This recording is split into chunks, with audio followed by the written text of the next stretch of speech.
नमस्कार friends, competitive पाठशाला में आप सभी लोगों का एक बार फिर से स्वागत है।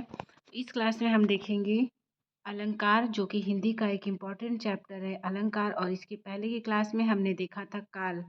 काल वाला चैप्टर वहाँ से हमारा एक ही क्लास में पूरा कंप्लीट हो चुका था। और इसके पहले हमने पूरा संधि वाला जो चैप्टर था वो भी कंप्लीट कर लिया है। तो संधि और काल यहाँ से 2 चैप्टर आपके कंप्लीट हो चुके हैं। आज हम तीसरा चैप्टर अलंकार प्रयास करेंगे कि एक ही क्लास में इसको भी कवर कर लें। बाकी जो अलंकार की ज़्यादा एग्जाम्पल है आप उसको यहाँ से जो मैं ट्रिक बताऊंगी उसके द्वारा जब आप उसका उदाहरण देखेंगे, एग्जाम्पल देखेंगे, तो वहाँ से आपको खुद ही समझ में आ जाएगा कि कहाँ पे क्या चीज़ या फिर कौन सा अलंकार होना चाहिए। तो यहाँ पे मैं शॉर्ट्स नोट्स के द्वारा ही सिर्फ आप लोगों को ट्रिक बताऊंगी और कौन से अलंकार शब्दा के हैं, अर्था के हैं और किसकी क्या परिभाषा है, किसकी क्या ट्रिक है, किसको किस प्रकार से पकड़ सकते हैं, वो हम इस क्लास में देखेंगे। तो चलिए स्टार्ट करते हैं। अलंकार। अलंकार में अलम उपसर्ग होता है। सबसे पहले यहीं से एक पॉइंट बनता है अलंकार में कि अलंकार में कौन सा उपसर्ग है। तो यहाँ से अलम उपसर्ग होता है अलंकार में। इसका अर्थ होता है आभूषण।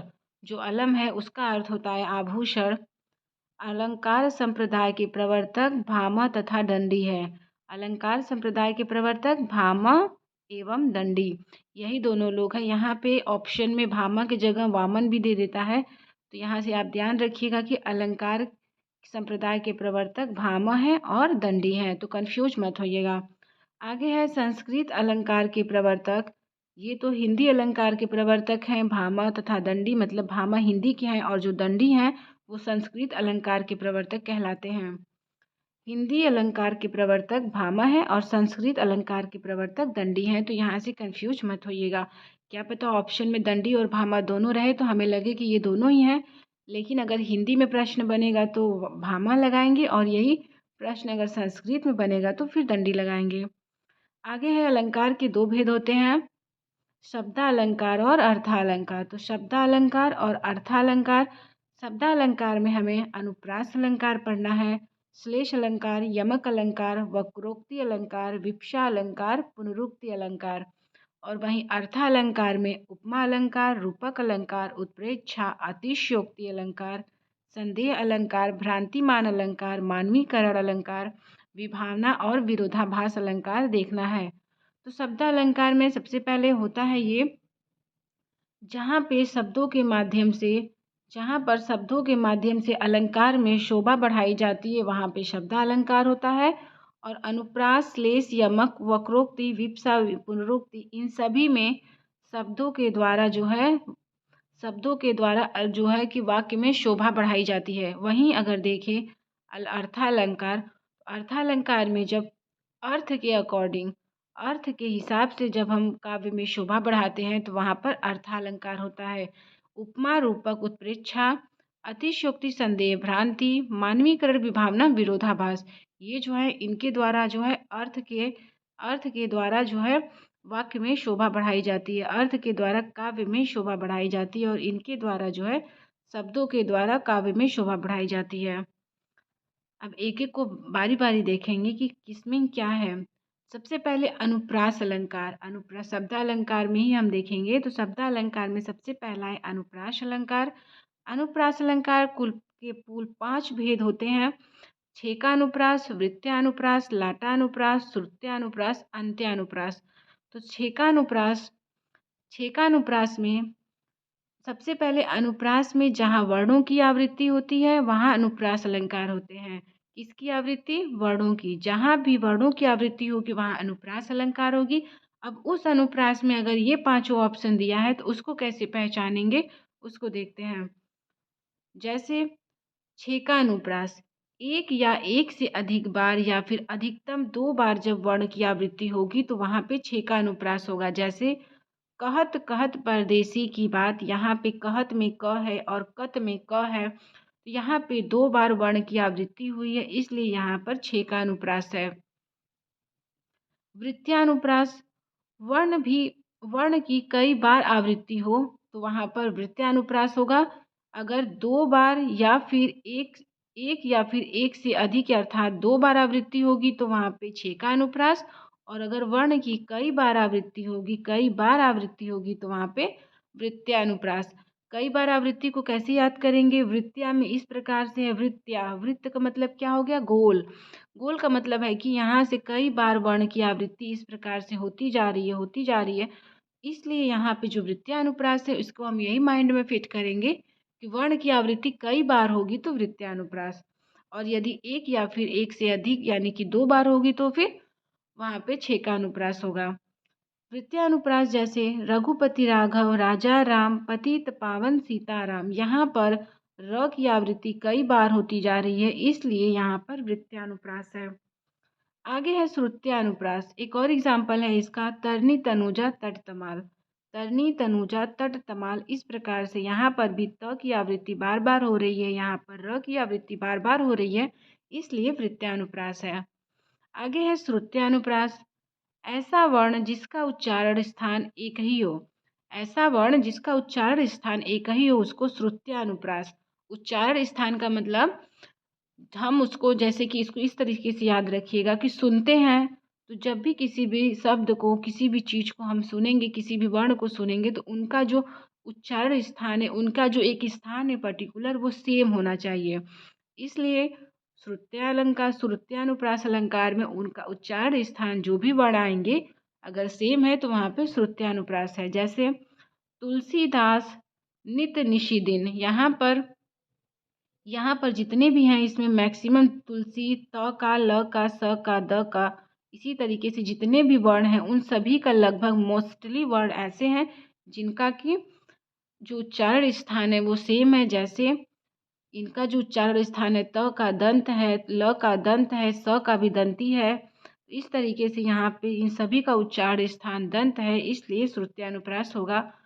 यह सभी वर्णों का उच्चारण स्थान जो है दंत है। आगे है लाटा अनुप्रास। लाटा अनुप्रास जहाँ पर एक ही, जैसे कि शब्द तो एक ही 2 बार आए किंतु उनका जो अर्थ हो वो समान हो। जो शब्द हो वो 2 बार आए लेकिन अर्थ क्या हो? समान हो, तो वहाँ पर लाटा अनुप्रास होता है। जैसे मनुष्य वही है जो मनुष्य के काम आए। यहाँ पर मनुष्य का अर्थ भी मानव है, यहाँ पर भी मनुष्य का अर्थ मानव है, लेकिन ये जो शब्द है वाक्य में, काव्य में 2 बार आया है लेकिन इसका अर्थ क्या है? इसका अर्थ समान है। जहाँ पर अर्थ समान हो और 2 बार एक ही शब्द आए तो वहाँ पर लाटा अनुप्रास होता है। पूत कपूत का धन संचय, पूत कपूत का धन संचय, तो यहाँ पे जो पूत है और यहाँ पे जो पूत है दोनों का अर्थ जो है, भाव जो है वो एक ही है, इसलिए यहाँ पर भी लाटा अनुप्रास है। लाटा अनुप्रास। आगे है अंत्यानुप्रास। अंत्यानुप्रास में इसमें तुक और तुकांत आते हैं। जहाँ पर भी वाक्य में तुक तुकांत दिखे आपको, जो भी काव्य हो उसमें अगर तुक और तुकांत, जैसे कि सागर उजागर, ये तुक है, राम राम तुकांत है। तुक मतलब जो लास्ट में 1 या 2, जैसे सागर उजागर थोड़ा सा सिमिलर होते हैं तो वो तुक कहलाते हैं, और जब सेम सेम वर्ड आते हैं लास्ट में तो वो तुकांत कहलाते हैं। तो जिस भी काव्य में, जिस भी स्टेटमेंट में, जिस भी वाक्य में आपके तुक और तुकांत दिखे वहाँ पर अंत्यानुप्रास अलंकार लगा सकते हैं। तो इस प्रकार से लाटानुप्रास के 5 भेद थे। इस प्रकार से अनुप्रास अलंकार के 5 भेद टोटल थे। 6 का अनुप्रास, श्रुत्यानुप्रास, वृत्त्यानुप्रास, लाटानुप्रास और अंत्यानुप्रास। अंत्यानुप्रास के एग्जाम्पल है, उदाहरण है, श्री हनुमान ज्ञान गुण सागर, जय कपीस तिहु लोक उजागर, सागर उजागर, फिर रघुपति राघव राजा राम, पतित पावन सीताराम।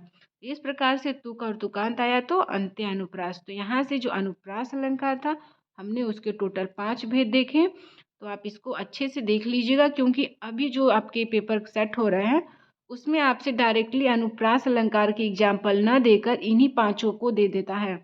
तो हम अनुप्रास अलंकार जानते हैं कि वर्णों की आवृत्ति होती है तो अनुप्रास होता है, लेकिन कब वृत्तियाँ होती है, कब श्रुतियाँ होती है, कब अंत्या होती है या फिर लाटा कब है, तो हम वहाँ पे थोड़ा सा कंफ्यूज होते हैं। तो यहाँ से इन 5 को आप ध्यान रखिएगा। आगे है शब्दालंकार में ही यमक अलंकार। शब्दालंकार में ही है नेक्स्ट यमक अलंकार। तो यमक अलंकार एक ही शब्द बार बार आए तथा उसका अर्थ अलग अलग हो। जब शब्द जो है एक ही शब्द बार बार आए लेकिन उसका जो अर्थ हो वो अलग अलग निकले तो वहाँ पर यमक अलंकार होता है। जैसे लाली देखन मैं चली, तित देखूं जित लाल। यहाँ पर लाल और लाल दो शब्द जो है, एक ही शब्द दो बार आया है लेकिन इसका अर्थ अलग अलग है। जैसे कोई औरत है वो बोली कि मैं लाली देखन चली, और जित देखूं तित लाल। वो लाली देखन चली थी लेकिन जिस तरफ देख रही थी उसको उसका पुत्र ही दिखाई दे रहा था। आगे है नेक्स्ट, माला फेरत युग गया, फिरा न मन का फेर। यहाँ पर फेर, यहाँ पर फेर, तो फेर फेर दो बार आया हुआ है लेकिन उसका अर्थ जो है वो अलग अलग है। फिर तीसरा है, मन का डारी दे, मन का फेर। मन का यहाँ पे मन का जो है दो बार आया है, यहाँ पर भी मन का दो बार आया है। ये जो मन का है, ये जो मन का है, दोनों का अर्थ जो है अलग अलग है लेकिन एक ही शब्द जो है बार बार आ रहे हैं। तेरी बरछी ने बरछीने, यहाँ पे बरछी और छीने। आगे है, तुम मोहन के उर्वशी, तुम उर्वशी के समान। तुम मोहन के उर्वशी, तुम उर्वशी के समान, तो यहाँ पर उर्वशी दो बार आया है और इसका अर्थ क्या है? इसका जो अर्थ है वो भिन्न है। नेक्स्ट है, काली घटा का घमंड घटा। काली घटा का घमंड घटा, यहाँ पे घटा जो है वो दो बार आया है और इसका भी अर्थ जो है अलग है। एक तरफ जो है काली घटा मतलब बादल, और दूसरी तरफ घमंड घटा अर्थात कम हुआ, तो दोनों का अर्थ अलग है लेकिन शब्द जो है एक ही आया है। इस प्रकार से यहाँ पर भी यमक अलंकार था। आगे है, वह तीन बेर खाती थी, अब तीन बेर खाती है, तो बेर और बेर, यहाँ पे बेर का मतलब है कि बैर, बैर जो कि सभी लोग जानते होंगे बैर, और यहाँ पे जो बेर है उसका अर्थ समय है, कि उसका अर्थ है समय।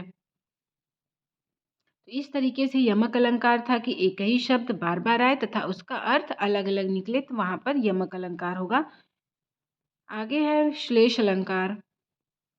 श्लेष का अर्थ होता है चिपकना। जब एक शब्द, कोई शब्द एक बार आए तथा वह कई अर्थ देने लगे तो उसे श्लेष अलंकार कहते हैं। यमक अलंकार में था कि शब्द जो है वो बार बार आए लेकिन उसका अर्थ क्या हो, अलग अलग हो।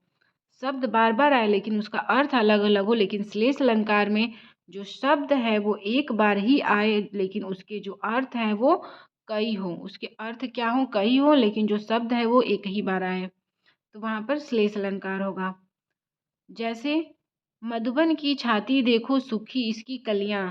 मधुबन की छाती देखो सूखी इसकी कलियां, तो यहाँ पे जो कलियां हैं, कलियों से तात्पर्य है कि फूल खिलने की, एक कली का अर्थ है फूल खिलने की पूर्व की अवस्था, और दूसरे कली का अर्थ होगा कि कलियों के यौवन की पूर्व की अवस्था, जो लड़कियां होती हैं उनके यौवन की पूर्व की अवस्था जो होती है उसको भी कलियां ही बोला जाता है। तो यहाँ से कलियों के दो अर्थ निकलते हैं, इस प्रकार से यहाँ पर श्लेष अलंकार है। आगे है, रहीमन पानी राखिए, बिन पानी सब सून, पानी गए न उबरे, मोती मानुष चून। तो यहाँ पर पानी जो है, पानी जो है एक बार आया है लेकिन इसके अर्थ जो है तीन है। पानी यहाँ पर एक बार आया है, इसका अर्थ तीन है। इसके अर्थ जैसे मोती, मोती जो है पानी से ही रिलेटेड है कि मोती जो है चमक, और मानुष का मतलब जल, तथा चून का मतलब चूना। जब पानी मोती में आती है तो चमक होती है, जब यही पानी मानुष में आती है तो जल होती है, और यही पानी का अर्थ होता है चूना के लिए, चून के लिए चूना। नेक्स्ट है वक्रोक्ति अलंकार। वह अलंकार जब किसी वक्ता के कही वह अलंकार जब किसी वक्ता के कही गई बात को श्रोता दूसरे रूप में समझ लेता है तो वहाँ पर वक्रोक्ति अलंकार होता है। जब भी हम कोई बात किसी से कहने का प्रयास करते हैं तो वो हमारी बातों का दूसरा अर्थ ले लेता है, दूसरे अर्थ में हमारी बातों को समझ लेता है, तो वहाँ पर वक्रोक्ति अलंकार होती है। जैसे कौन है, हरि हैं हम, है हरि तो जाऊ वन, यहाँ वानर को काम। जब कृष्ण जी आते हैं और दरवाज़ा जो है खटखटाते हैं तो राधा अंदर से बोलती हैं कि कौन है आप, तो वो कहते हैं कि हरि हम हैं। हरि, तो राधा कहती हैं कि हैं हरि तो जाऊं वन, यहाँ वानर को काम। राधा एक हरि का अर्थ होता है कि कृष्ण, और उन्होंने कहा कि मैं कृष्ण हूँ अर्थात मैं हरि हूँ, लेकिन राधा ने समझा कि हरि का अर्थ जो है वो वानर, राधा को लगता है एक हरि का अर्थ वानर होता है, तो यहाँ पे राधा समझती हैं कि वानर आया है, इसलिए वो कहती हैं कि यदि तुम वानर हो तो जाओ वन, यहाँ तुम्हारा क्या काम है। तो यहाँ पर कृष्ण की बात को राधा ने दूसरे कृष्ण की बात को जो राधा है वो दूसरे शब्दों में ले लेती हैं, दूसरे अर्थों में ले लेती हैं, तो इसलिए यहाँ पर वक्रोक्ति अलंकार होगा। दूसरा एग्जाम्पल है, एक कबूतर देखा हाथ में, पूछा कहाँ अपर है, उसने कहा अपर कैसा, उड़ गया यह तो सपर है। यहाँ पर वक्रोक्ति अलंकार है। एक बार एक, जैसे कि ये जो आपकी स्टेटमेंट या फिर काव्य लिया गया है, एक राजा का वो था, सभा था, उसमें उस राजा की सभा में एक आदमी था, उसके हाथ में एक दो कबूतर थे, एक ही मतलब उसने दो कबूतर पाला हुआ था, लेकिन उसके पास एक ही कबूतर उस समय था हाथ में। तो वो राजा बोलता है कि एक कबूतर देखा उसके हाथ में और पूछता है कि अपर कहाँ है। यहाँ पर उसने कहा अपर का मतलब दूसरा कबूतर कहाँ है, लेकिन जो आदमी था जो कबूतर को लिया हुआ था उसने कहा अपर कैसा। उसको लगा कि अपर का मतलब कि उसके पास पर नहीं है। जो कबूतर उसने लिया है उसे लगा कि राजा कह रहा है कि उसके पास पर नहीं है, उड़ गया यह तो सपर है। तो वो कबूतर को उड़ा के कहता है कि देखो यह तो उड़ गया, ये तो सपर है। तो यहाँ पे जो आदमी था वो राजा की बात को अन्यथा ले लेता है, दूसरे अर्थों में ले लेता है, इसलिए वो अपर का अर्थ दूसरा समझता है और राजा के अपर का अर्थ दूसरा होता है। इस प्रकार से एक ही शब्द जो है आया है, लेकिन उसका जो अर्थ है, जो वक्त श्रोता के द्वारा कही गई वाक्य को वक्ता के द्वारा कही गई वाक्य को जब श्रोता किसी अन्य अर्थ में ले लेता है तो वहां पर वक्रोक्ति अलंकार कहलाता है। आगे है विप्सा अलंकार। वह अलंकार जिसमें शब्दों को दोहराए जाए, अर्थात मनोभाव को प्रकट करने के लिए जहाँ पर शब्दों को दोहराया जाता है, उसे विप्सा अलंकार कहते हैं। जब हम अपने मनोभाव, हमारी जो भावनाएं हैं उसको व्यक्त करते हैं तो वहाँ पे विप्सा अलंकार होती है। और विप्सा अलंकार सबसे ज़्यादा सरल होती है। इसमें आप सब ट्रिक से पकड़ लेंगे कि छी छी, राम राम, चुप चुप, देखो देखो, हाय हाय, इस प्रकार से जब आपके वाक्य में, काव्य में दिखेगा तो वहाँ पे आप आराम से विप्सा अलंकार लगाइएगा, क्योंकि इसमें हम अपने मनोभाव को व्यक्त करते हैं। कहते हैं ना कि छी छी, हाय, ये कैसी है। तो इस तरीके से जब आएगा, ये सारे वर्ड इसमें आएंगे, ये सारे शब्द जब आएंगे तो वहाँ पर विप्सा अलंकार होगा।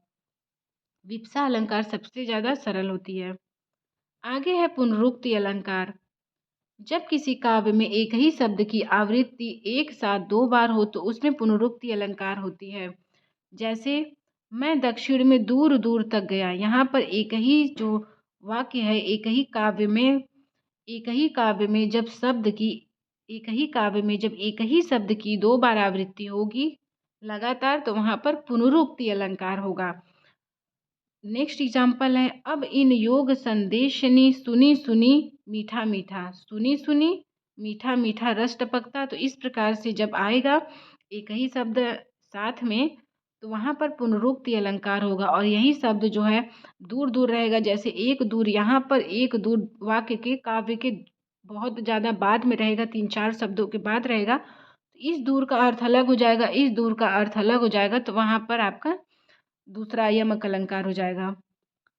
तो इस तरीके से जो शब्दालंकार थे, शब्दालंकार में जितनी भी थे, विप्सा अलंकार, पुनरुक्ति अलंकार या फिर यमक अलंकार, श्लेष अलंकार, वो सभी हमने आपका देख लिया है। तो यहाँ से जो शब्दालंकार है वो पूरा कंप्लीट हो गया। अब हम आगे बढ़ेंगे अर्थालंकार की तरफ।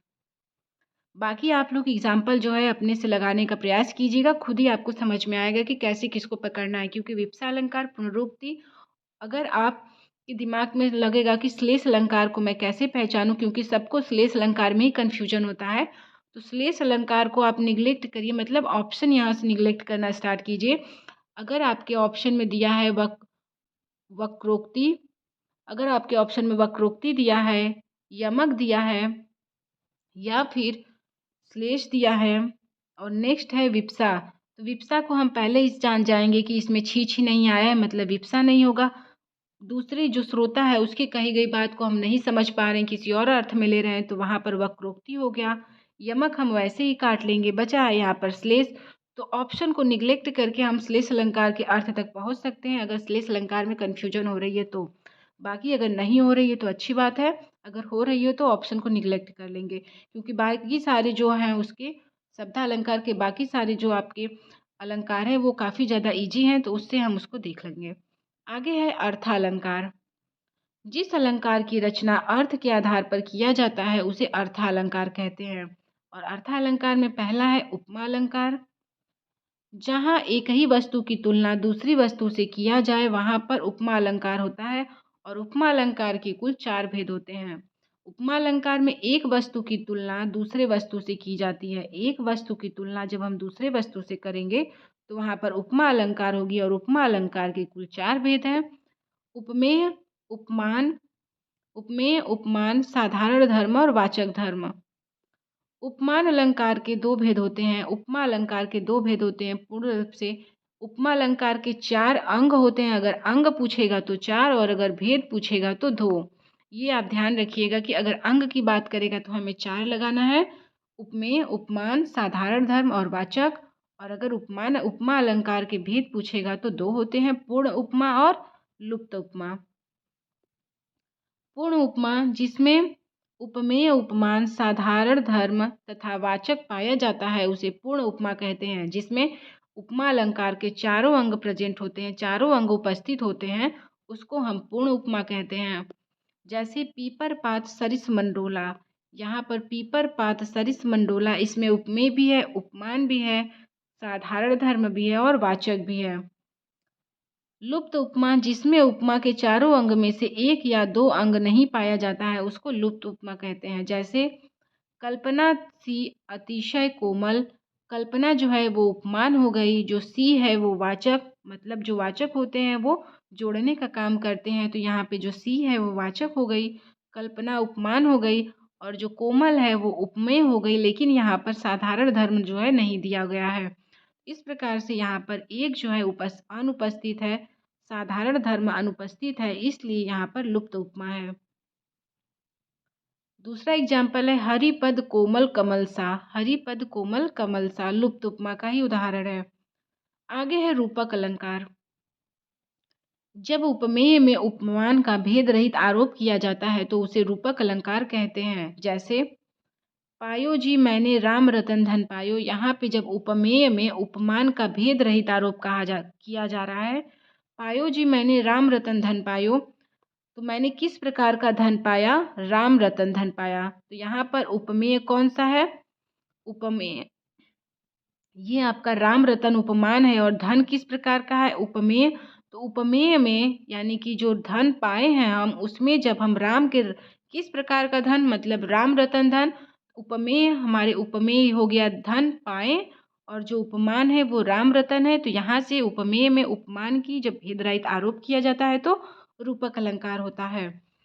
आगे है वन शारदी चंद्रिका चादर ओढ़े। जो जंगल है वो किस प्रकार का चादर ओढ़ी है? तो चांद का चादर ओढ़े है। मतलब कि चांदनी रात में जो पूरा जंगल है, चांदनी रात में पूरा जंगल प्रकाशमय है, तो कवि कह रहा है कि जो जंगल है वो चांदनी की रात ओढ़े हुआ है। तो यहाँ पे जो चांदनी है, चंद्रिका है, वो उपमान है, और जो वन सारथी है वो उपमेय है।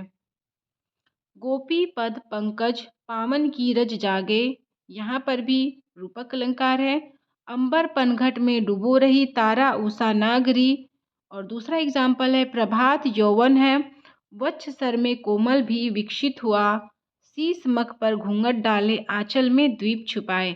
इस प्रकार से जो आपकी एग्जाम में पूछे गए हैं उदाहरण वो मैंने यहाँ पर देख लिया है। बाकी अगर जो भी 1-2 छूट गए होंगे तो वो आप देख लीजिएगा। लेकिन मैंने अपने हिसाब से जो भी, जैसे कि बार बार ये अंबर पनघट में डूबो रही बार बार पूछता है, और वन शारदी चंद्रिका और ये वाला 2 ठो ये बार बार पूछता है, तो आप इस पे ज़्यादा ध्यान दीजिएगा। बाकी अगर अब दो थोड़ा बहुत चेंज हो जाएगा तो वो अलग की बात है। लेकिन रूपक अलंकार का यही है कि जब उपमेय में उपमान का भेद रहित आरोप जहाँ भी उपमेय में उपमान का भेद रहित आरोप दिखेगा वहाँ पर रूपक अलंकार होगा। रूपक अलंकार में उपमेय उपमान एक साथ वाक्य में आते हैं। तो ये एक ट्रिक है कि जब वो रूपक अलंकार होती है वहाँ पर उपमेय और उपमान दोनों एक साथ वाक्य में आते हैं। जैसे यहाँ पर देखिए राम रतन उपमान और धन पायो उपमेय दोनों वाक्य में एक साथ आए हैं। वन सारथी चंद्रिका, वन सारथी और चंद्रिका जो ये उपमान है और ये उपमेय है, ये भी दोनों एक साथ आए हैं। फिर गोपी पद पंकज, गोपी पद और पंकज ये दोनों एक साथ आए हैं। अंबर पनघट में डुबो रही उषा उषा, तारा, नागरी, यहाँ पर अंबर और पनघट ये भी एक साथ आए हैं। तो इस प्रकार से जब भी रूपक अलंकार होगा वहाँ पे एक कंडीशन है, ट्रिक है, इसको ट्रिक ही समझ लीजिए कि उपमेय और उपमान दोनों एक साथ ही होंगे। चरण कमल बंधौ हरिराही, ये तो बार बार पूछता है कि चरण कमल बंधौ हरिराही में कौन सा अलंकार है, तो रूपक अलंकार है।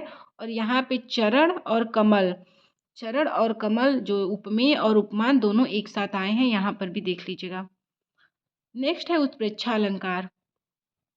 वह अलंकार जब उपमेय में उपमान की संभावना की जाती है, उपमेय में उपमान की संभावना पाई जाती है, तो उत्प्रेक्षा अलंकार कहते हैं।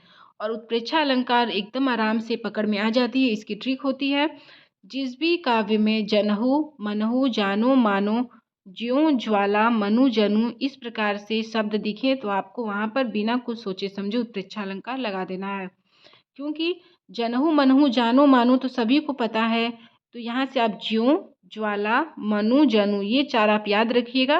क्योंकि जनहु मनहु मानो जानो तो हम बचपन से पढ़ते आए हैं, लेकिन आजकल ज्वाला और ज्यों शब्द का प्रयोग कर रहा है, तो ज्वाला और ज्यों शब्द देखते ही आप उत्प्रेक्षा अलंकार लगा सकते हैं। जैसे ले चला साथ में तुझे कनक ज्यों भिक्षु लेकर स्वर्ग, फिर है सिर फट गया उसकी वही मानो, यहाँ पर मानो आया है अरुण रंग का घड़ा हो। आगे है घिर रहे थे घुंघराले बाल अंश अम्वली मुख के पास, घिर रहे थे घुंघराले बाल अंश अम्वली मुख के पास, नील घन शावक से सुकुमार सुधा भरने को विधु के पास। तो इस प्रकार से इसमें भी उत्प्रेक्षा अलंकार है। आगे है अतिशयोक्ति अलंकार। अतिशयोक्ति अलंकार जहाँ किसी वस्तु का बढ़ा चढ़ाकर वर्णन किया जाए, जैसे जब हम बहुत ज़्यादा डींगे हाँकते हैं कि मैंने ये किया, या किया, वाह किया, तो वहाँ पर भी अतिशयोक्ति अलंकार ही होता है। क्योंकि अति का मतलब है बहुत अधिक, बढ़ा के किसी भी चीज़ को बढ़ा कर बोलना, बढ़ा कर कहना। तो जब काव्य में हम काफ़ी ज़्यादा बढ़ा चढ़ा के वर्णन करने लगते हैं तो वहाँ पर अतिशयोक्ति अलंकार होता है। जैसे देख लो साकेत नगरी है यही, स्वर्ग से मिलने गगन में जा रही। तो क्या ऐसा सच में होता है कि साकेत नगरी स्वर्ग से मिलने गगन में जाती है? ऐसा तो कभी होता नहीं है। तो यहाँ पर काफ़ी ज़्यादा बढ़ा के कवि ने वर्णन किया है कि साकेत नगरी को देखो इस प्रकार से गगन में मिलने जा रही है, स्वर्ग से गगन में मिलने जा रही है। तो इस प्रकार से यहाँ पर अतिशयोक्ति काफ़ी ज़्यादा बढ़ा चढ़ा के कवि ने वर्णन कर दिया है। दूसरा एग्जाम्पल है, बाधा था विधु को किसने इन काली जंजीरों से, मणि वाले फड़ियों का मुख क्यों भरा हुआ हीरो से। जहाँ पर कवि कह रहा है कि विधु को किसने इस जंजीरों से बांधा था। जिस इंसान को काली जंजीरों अर्थात जो जेल में है, जो क्राइम करके है, उसको आप कह रहे हैं कि उसका जो मुख है वो हीरो से भरा पड़ा है। तो ऐसा तो कुछ होता नहीं है। तो यहाँ पर भी कवि ने काफ़ी ज़्यादा बढ़ा चढ़ा के वर्णन किया है, इसलिए यहाँ पर भी अतिशयोक्ति अलंकार है। आगे दूसरा उदाहरण है, तुम्हारी यह दंतु रहित मुस्कान मृतकों में भी डाल देगी जान। ऐसा तो होता नहीं है कि जिसकी जिसकी दांतें नहीं हैं, जिस जिस महिला की, जिस पुरुष के पास दांत नहीं है और वो मुस्कुराएगी तो मृतकों में भी जान डाल देगी। अगर इस तरीके से कंडीशन होने लगे तो क्यों लोग मरें, मृतकों में लोग इसी तरह से जान ना डाल दें कि आप तो मुस्कुराओ और मेरे अंदर जान आ जाए। तो यहाँ पर भी बढ़ा चढ़ा के वर्णन किया गया है। आगे है, आगे थी नदियां अपार चेतक कैसे पहुँचे उस पार, राणा ने सोचा इस पार चेतक था उस पार।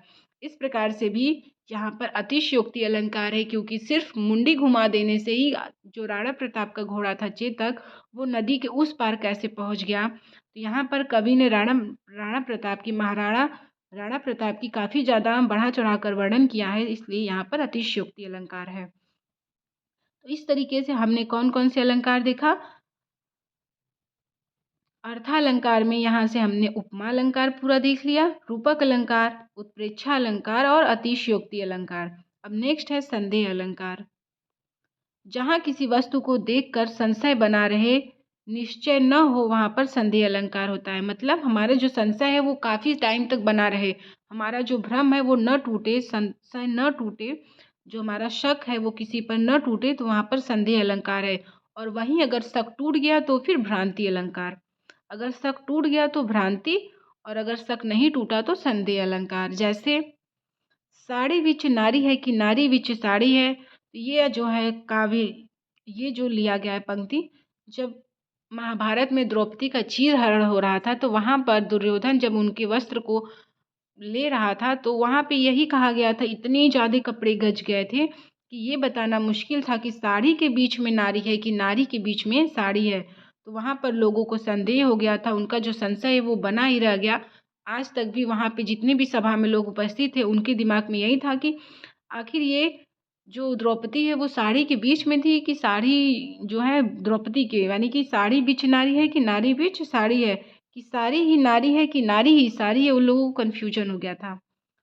दूसरा एग्जाम्पल है, यह काया है शेष उसी की छाया, क्षण भर उसकी कुछ नहीं समझ को आया। इस प्रकार से यहाँ पर संदेह अलंकार होगा। यदि मैं कहूँ दानवीर तो उसे संकोच कहाँ, यदि मैं कहूँ वन की देवी तो होती भोली भाली। नेक्स्ट है भ्रांति अलंकार। भ्रम कुछ समय के लिए जब होता है, वही मैंने बताया कि जब आपका भ्रम न टूटे तो संदेह अलंकार, और जब भ्रम कुछ समय के लिए होता है तो वहाँ पर भ्रांति अलंकार होता है। जैसे जहाँ समानता के कारण किसी वस्तु में अन्य वस्तु का भ्रम हो जाए, वह अलंकार जहाँ सादृश्य के आधार पर, मतलब जो हम अपनी आंखों से देखते हैं और आधार पर किसी वस्तु को कुछ ही समझना, भ्रांति अलंकार कहलाता है।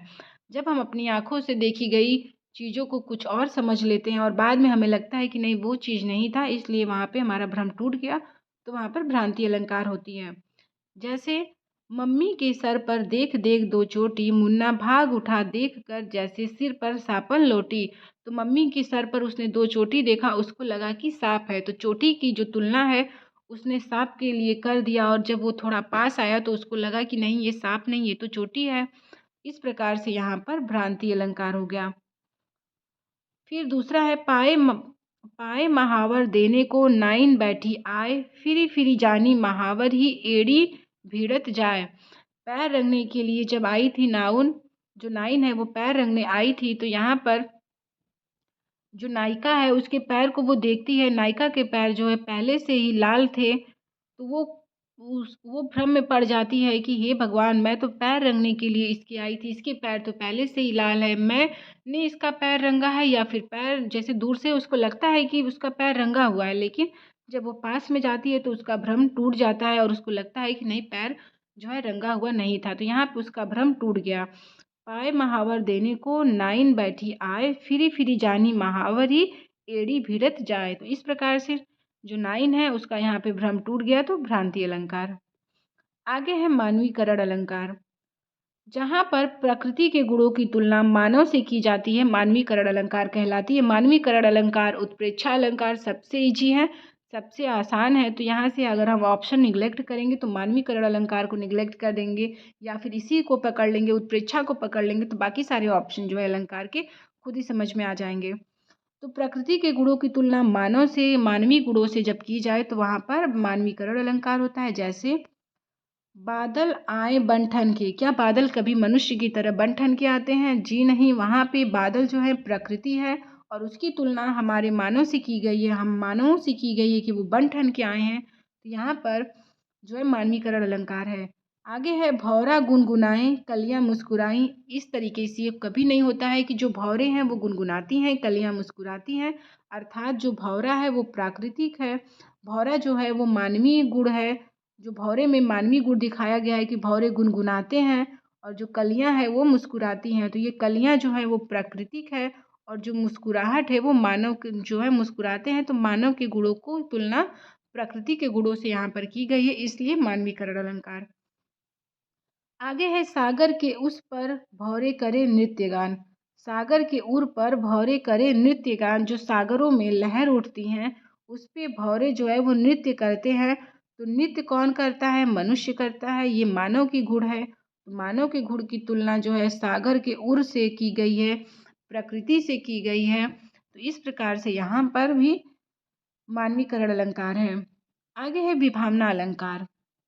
विभावना अलंकार, जहाँ बिना कारण के जब कोई कार्य हो तो वहाँ पर विभावना अलंकार होती है। और विभावना अलंकार की ट्रिक है कि काव्य में बिनु शब्द बिना शब्द बार बार आएगा, या फिर बिनु या फिर बिना शब्द देखते ही दिमाग में विभावना अलंकार ही आना चाहिए। जैसे बिनु पद चले सुने बिनु काना, कर बिनु कर्म करे विधि नाना। यहाँ पर बिनु यहाँ पर बिनु, तो इस प्रकार से बिनु या फिर बिना शब्द आए तो फिर वहाँ पे विभावना अलंकार।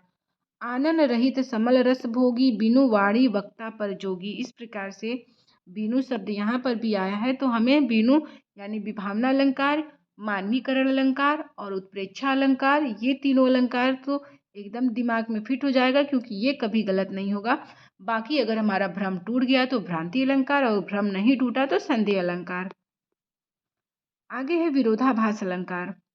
वह अलंकार जब कोई काव्य यह लगे कि आपस में विरोध कर रहे हैं, लेकिन वास्तव में एक दूसरे से विरोध नहीं करते हैं, वहाँ पे विरोधाभास अलंकार होता है। जैसे कि जब से है आँख लगी तब से लगी न आँख, जब से है आँख लगी तब से लगी न आँख। तो यहाँ पर कवि कहना चाहता है कि एक नायक जो है जब नायिका को देख लेता है तो वो कहता है कि जब से उसने उस नायिका को, अर्थात जब से आँख लगी है, मतलब जब नायक ने नायिका को देखा है तब से उसकी लगी न आँख। तो क्या ऐसी कोई कंडीशन करती है कि जब आप किसी को देख लेते हैं, जब आप नायक जो है नायिका को देख लेता है तो वहाँ पर उसको नींद नहीं आती है? नींद आती है। यहाँ पर ये जो है इसका विरोध कर रहा है, लेकिन वास्तव में विरोध नहीं होता है। काव्य में विरोध हो रहा है। उसने कहा कि उसकी आँख नहीं लगी, तो क्या वो साल भर 6 महीने सोता नहीं है? बिल्कुल सोता है। तो यहाँ पर विरोध जैसी लग रही है कि कुछ विरोध हो रहा है, लेकिन वास्तव में विरोध नहीं होता है, तो विरोधाभास अलंकार। आगे है, या अनुरागी चित्त की गति समुझै नहीं कोई, ज्यों ज्यों बूढ़े श्याम रंग त्यों त्यों उज्ज्वल होए। तो क्या ऐसी होती है कि जैसे हम बूढ़े होते जाते हैं वैसे वैसे हमारा जो रंग है वो काफ़ी ज़्यादा ग्लो करने लगता है? वास्तव में तो ग्लो करता नहीं है, लेकिन काव्य में कहा गया है कि हम जैसे जैसे बूढ़े होते हैं वैसे वैसे हमारा जो रंग है वो उज्जवल होने लगता है। तो इस प्रकार से यहाँ पर भी वास्तव में विरोध हो नहीं रहा है, लेकिन काव्य में विरोध की प्रकृति को दिखाया गया है, इसलिए विरोधाभास अलंकार। पत्थर कुछ मुलायम और हो गया। क्या कभी पत्थर मुलायम होता है? जी नहीं। जल उठो फिर सोचने को। क्या हम जल उठते हैं सोचने के लिए? ऐसा कुछ होता नहीं है। इस प्रकार से यहाँ पर विभावना अलंकार, यहाँ पर विरोधाभास अलंकार है। तो यहाँ से आपका जो शब्दालंकार था, अर्थालंकार था, शब्दालंकार में जो जो चीज़ें इंपॉर्टेंट थी, एग्जाम्पल से जिन चीज़ों का ट्रिक मुझे बताने लायक समझ में आया उन सब का ट्रिक बताया। बाकी अगर आप अलंकार को पूरा पढ़ लेते हैं, फिर आप ऑप्शन से उसको निग्लेक्ट करने का प्रयास कीजिए। अगर जैसे इन्हीं शब्दालंकार, जब भी ऑप्शन में शब्दालंकार आएगा तो सिर्फ शब्दालंकार के ही ऑप्शन आएंगे। तो यहाँ से हम अनुप्रास अलंकार को छांट लेंगे। अनुप्रास अलंकार के 5 भेद: छेकानुप्रास, वृत्त्यानुप्रास, लाटानुप्रास, अंत्यानुप्रास, श्रुत्यानुप्रास, उसको देख लेंगे। फिर श्लेष अलंकार अगर नहीं समझ में आ रहा है तो इसको छोड़िए। यमक अलंकार आप आराम से पकड़ लेंगे। वक्रोक्ति, वक्ता द्वारा कही गई बात को जब श्रोता अन्य शब्दों में, अन्य अर्थों में ग्रहण करे तो वक्रोक्ति अलंकार। फिर विप्सा अलंकार में छी छी, हाय हाय, राम राम, इस प्रकार के शब्द आएंगे तो विप्सा अलंकार। पुनरुक्ति शब्द में एक ही शब्द जो है बार बार आए, जैसे कि एक ही शब्द एक ही साथ आए, जैसे दूर दूर, पास पास, चलते चलते, इस प्रकार से जब शब्द आएगा तो पुनरुक्ति अलंकार। बाकी उपमा अलंकार में जो है तुलना की जाती है, एक वस्तु की दूसरे वस्तु से तुलना की जाती है। रूपक अलंकार में, छोड़िए रूपक अलंकार, फिर उत्प्रेक्षा अलंकार को हम आराम से पकड़ सकते हैं। उत्प्रेक्षा अलंकार में जनु, मनहु, जनहु, ज्वाला, इस तरीके से शब्द आएगा तो उत्प्रेक्षा अलंकार। अतिशयोक्ति तुरंत पकड़ में आ जाएगा कि बढ़ा चढ़ा के काफ़ी ज़्यादा वर्णन करना, अतिशयोक्ति। संदेह अलंकार, जब हमारा भ्रम है नहीं टूटता है, जब हमारा शक है काफ़ी समय तक बना रहता है तो वो संदेह अलंकार होता है, और जब वही शक हमारा टूट जाता है तो भ्रम हो जाता है। आगे है मानवीकरण। तो मानवीकरण में अभी मैंने बताया कि प्रकृति के गुणों की तुलना जब मानव के गुणों से की जाती है तो वहाँ पर प्रकृति के गुणों की तुलना जब मानव के गुणों से की जाती है तो वहाँ पर मानवीकरण अलंकार होता है। और जहाँ भी शब्द में, जहाँ भी काव्य में बिनु शब्द ये दिखे, बिना शब्द दिखे, तो वहाँ पर विभावना अलंकार होगा। बाकी विरोधाभास अलंकार में जो है विरोध जो है केवल काव्य में होती है, लेकिन वो घटनाएं वास्तव में अगर हम देखें तो वहाँ पर विरोध प्रदर्शित नहीं होती हैं। इस प्रकार से अगर हम 2-3 को ही छोड़ लें, जैसे कन्फ्यूजन अगर होगा तो शब्दालंकार में, श्लेष अलंकार में होगा, और अर्थालंकार में, रूपक में होगा। बाकी सारे जो है यहाँ से आपके स्टेटमेंट जो आपका काव्य दिया रहेगा, कथन दिया रहेगा, वहाँ से ही पकड़ में आ जाएगा। तो इस तरीके से अगर आप इस अलंकार को प्रैक्टिस करेंगे तो आप खुद देख लेंगे कि आप अलंकार का 1-2 मतलब आराम से अलंकार के जो भी प्रश्न बनने लायक हैं आप उसको कर लेंगे। और प्रश्न काफ़ी ज़्यादा टफ पूछता भी नहीं है। ये जो अलंकार है इसमें जो एग्जाम्पल मैंने जितना लिया है वो पूछे गए एग्जाम्पल ही हैं। तो अगर एग्जाम्पल लेगा तो सिर्फ यहीं से लेगा, बाकी और कहीं से बनने की संभावना न के बराबर है। तो आप इसकी एग्जाम्पल को देख लीजिएगा जो मैंने बताया है। बाकी जो ट्रिक मैंने बताया है कि किसको किस तरीके से पकड़ना है, अनुप्रास को कैसे पकड़ना है, वक्रोक्ति, विप्सा, पुनरुक्ति, इसको अलग कर लीजिए, ये आराम से पकड़ में आ जाएंगे। बाकी उपमा, उत्प्रेक्षा, अतिशयोक्ति, संदेह, भ्रांति, मानवीकरण, विभावना, विरोधाभास, ये जो है आराम से पकड़ में आ जाएंगे। जो आपके पकड़ में नहीं आ रहे हैं, जो आपको लग रहा है कि इसको मैं कैसे, मुझे समझ में नहीं आया, तो आप ऑप्शन से निग्लेक्ट कर लेंगे कि अगर ये ऑप्शन में नहीं है, उत्प्रेक्षा नहीं होगा, अतिशयोक्ति नहीं होगा, संदेह नहीं होगा, तो जाहिर सी बात है कि जो चौथा ऑप्शन होगा वही करेक्ट होगा। इस तरीके से ऑप्शन निग्लेक्ट करके भी हम अलंकार को कर सकते हैं। तो यहाँ से टोटल हमारा 3 चैप्टर हिंदी का कंप्लीट हो गया है। संधि संधि कंप्लीट हो गया है। इसके पहले की क्लास में संधि को भी मैंने विस्तृत रूप से बताया था। तो संधि हमने देख लिया है, काल हमने देख लिया है, आज हमने अलंकार भी देख लिया। अब हम नेक्स्ट क्लास में रस देखेंगे। एक ही क्लास में मैं कोशिश करूँगी कि रस को भी कंप्लीट कर लूँ, तो उसमें हम रस देखेंगे। इस तरीके से जो केवीएस के हिंदी का सिलेबस है, केवीएस में जो हिंदी का सिलेबस है, चाहे DSSB का हिंदी का सिलेबस है, या फिर किसी भी one day exam, high school, inter, graduation, किसी के लिए भी ये जो व्याकरण वाला हिंदी का पोर्शन है, तो यहाँ से सभी के लिए इम्पॉर्टेंट हो जाता है। तो आप इसको देख लीजिएगा। बाकी जो रस वाला चैप्टर है उसके लिए हम मिलते हैं नेक्स्ट क्लास में। कल रस पूरा कंप्लीट कर लेंगे। और इस तरीके से जो सिलेबस है केवीएस का, मैं पूरा प्रयास करूँगी कि 10-15 दिनों में केवीएस के हिंदी का सिलेबस कंप्लीट हो जाए, जिससे कि आपके 30 मार्क्स यहाँ से पूरा प्रॉपर तरीके से तैयार हो जाए। तो मिलते हैं कल की क्लास में, तब तक के लिए बाय बाय।